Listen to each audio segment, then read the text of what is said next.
Next question की बात करते हैं। क्वेश्चन नंबर 11, इसमें यहाँ पर पूछा गया है कि कौन सा महत्वपूर्ण अक्षांश भारत को दो लगभग बराबर भागों में डिवाइड करता है।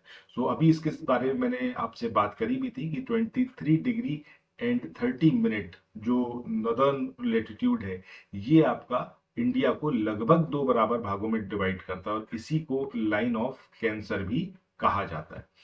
सही आंसर क्या आएगा आपका? Option D.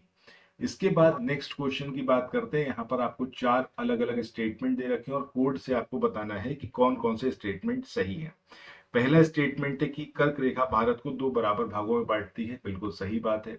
कर्क रेखा भारत के अंतरराष्ट्रीय सीमा रेखाओं को दो बराबर भागों में बांटती है।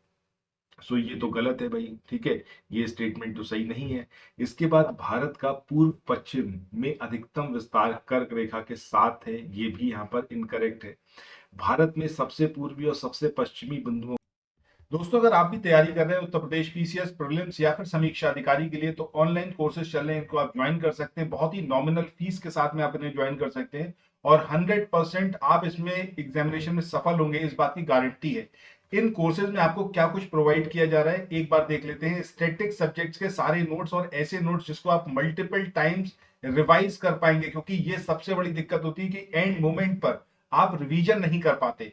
तो स्टैटिक सब्जेक्ट्स के ऐसे नोट्स जिसको आप मल्टीपल टाइम्स रिवाइज कर पाएंगे और कंप्लीट 12 मंथ का करंट अफेयर्स आपको प्रोवाइड किया जा रहा है। आपको प्रोवाइड किए जा रहे हैं 11,000 एमसीक्यू प्रैक्टिस के लिए, जिसमें 3,000 एमसीक्यू रहेंगे करंट अफेयर्स के लिए, ताकि एक भी क्वेश्चन आपका एग्जामिनेशन में गलत ना हो। इसके अलावा आपको दी जा रही है टेस्ट सीरीज, जिस टेस्ट सीरीज में आपको मिलेंगे टोटल 20 टेस्ट। इन 20 टेस्ट में जब हम बात कर रहे हैं पीसीएस की, तो उसमें रहेंगे 16 आपके जीएस के टेस्ट और 4 टेस्ट रहेंगे आपके सी सेट के। वहीं जब हम समीक्षा अधिकारी के संदर्भ में बात करेंगे, तो समीक्षा अधिकारी में ये सारी चीजें तो कॉमन ही रहेंगी। इसके अलावा जो आपको प्रोवाइड किया जाएगा वो रहेगा रीजनिंग। रीजनिंग का एकदम बढ़िया सा मटेरियल, ताकि एक भी क्वेश्चन रीजनिंग का गलत ना हो। इसके अलावा आपको प्रोवाइड किए जाएंगे हिंदी के फुल मटेरियल, स्टडी मटेरियल, ताकि हिंदी आप जो 60 क्वेश्चन की आपका हिंदी आएगी या 60 नंबर की हिंदी समझिए, तो एक भी क्वेश्चन आपका वहां पर गलत ना हो। तुरंत इसको ज्वाइन करने के लिए आपकी स्क्रीन पर जो ये नंबर डिस्प्ले कर रहा है 9027281376, इस नंबर पर आप लोग व्हाट्सएप या फिर टेलीग्राम के माध्यम से तुरंत जुड़ जाइए।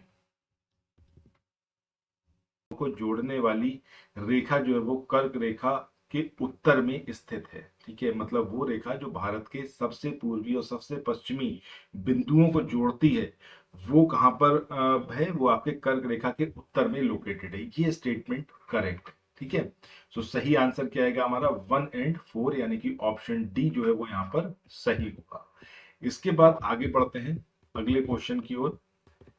अगला क्वेश्चन यहाँ पर है कि निम्नलिखित में से कौन सा भारतीय राज्य कर्क रेखा के उत्तर में, नॉर्थ में लोकेटेड है, ठीक है। कर्क रेखा के उत्तर में कौन सा है? झारखंड है, मणिपुर है, मिजोरम है या फिर त्रिपुरा है? कौन सा राज्य है जो कि कर्क रेखा के उत्तर में लोकेटेड है? तो सही आंसर क्या आएगा आपका? मणिपुर, यानी कि ऑप्शन बी। नेक्स्ट क्वेश्चन की बात करते हैं। जून माह में निम्न स्थानों में से कहां पर दिन की अवधि अधिकतम होगी? अब ये हैदराबाद, चेन्नई, भोपाल, दिल्ली, कहां पर जो है दिन जो है यहाँ पर मैक्सिमम ड्यूरेशन का होगा? तो ये आएगा आपका दिल्ली, ठीक है। जून की बात हो रही है, यानी गर्मियों में दिल्ली में सबसे बड़ा दिन होगा इन सारे जगहों के मुकाबले। इसके बाद निम्नलिखित अ, भारत की नदियों में कौन जो है वो कर्क रेखा को दो बार पार करती है? ये माही है, चंबल है, नर्मदा है या फिर इनमें से कोई नहीं? तो सही आंसर क्या आएगा आपका? ऑप्शन ए, यानी कि माही। माही रिवर जो है कर्क रेखा को दो बार पार करती है, फिर दो बार काटती है। इसके बाद क्वेश्चन नंबर 16 की बात करते हैं। यहाँ पर आपको ये चार वाक्य दे रखे हैं और आपको बताना है कि इसमें से कौन सा सही है। अब पहला यहाँ पर जो है स्टेटमेंट वो है आपका, मुख्य भूमि भारत का अक्षांशीय और देशांतरीय विस्तार लगभग 30 डिग्री का है। दूसरा स्टेटमेंट यहाँ पर है जिसमें बात करी गई है गुजरात से अरुणाचल प्रदेश के बीच 2.5 घंटे का अंतर है, ठीक है। ये इनकरेक्ट है। पहला तो हमारा सही है, ये तकरीबन 2 घंटे का डिफरेंस आता है गुजरात और अरुणाचल प्रदेश में। इसके बाद 82 डिग्री 30 मिनट पूर्वी भारत की जो मानक देशांतर रेखा है, ठीक है, मतलब जो 82 डिग्री 30 मिनट है पूर्वी, ये भारत की मानक देशांतरीय रेखा है। तो दिस इज करेक्ट, ठीक है, ये सही है। इसके बाद मानक देशांतर रेखा के समय को भारत के लिए मानक समय माना जाता है। अब ये जो स्टेटमेंट है, ये स्टेटमेंट भी यहाँ पर सही है, तो आंसर हमारा क्या आएगा, ऑप्शन बी, यानी कि सेकंड स्टेटमेंट को छोड़कर बाकी तीनों स्टेटमेंट करेक्ट है। नेक्स्ट क्वेश्चन की बात करते हैं, क्वेश्चन नंबर 17। इसमें आपको चार ये स्टेटमेंट दे रखे हैं और आपसे पूछा गया है कि सही उत्तर जो है वो कौन सा होगा यहाँ पर, ये आपको बताना है। पहला है कि मुख्य भूमि भारत, अच्छा ये क्वेश्चन रिपीट हो गया है, ठीक है, ये क्वेश्चन रिपीट हो गया, इसको यहाँ पर हम स्किप करते हैं। इसके बाद क्वेश्चन नंबर 18 की बात करते हैं, भारत के सबसे पश्चिमी गांव और अरुणाचल प्रदेश के सबसे पूर्वी छोर पर स्थित वालांग में कितने टाइम का जो है वो डिफरेंस आता है, ठीक है। ये आपको बताना है कि गुजरात के जो सबसे पश्चिमी गांव है, वहां से अरुणाचल प्रदेश का जो सबसे पूर्वी छोर है, जहां पर वलांग है, तो उसमें कितने टाइम का डिफरेंस आता है। तो अभी इसके संदर्भ में बात करी थी हमने कि 2 घंटे का डिफरेंस जो है वो देखने को मिलता है। इसके बाद आगे बढ़ते हैं अगले क्वेश्चन की ओर। अगला क्वेश्चन यहाँ पर है, इसमें आपसे तीन स्टेटमेंट दे रखे हैं और आपसे कहा गया है कि बताइए कि कौन से स्टेटमेंट यहाँ पर करेक्ट है।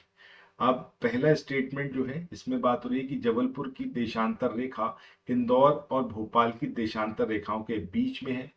औरंगाबाद का अक्षांशीय विस्तार जो है वो वडोदरा और पुणे के अक्षांशों के बीच में है।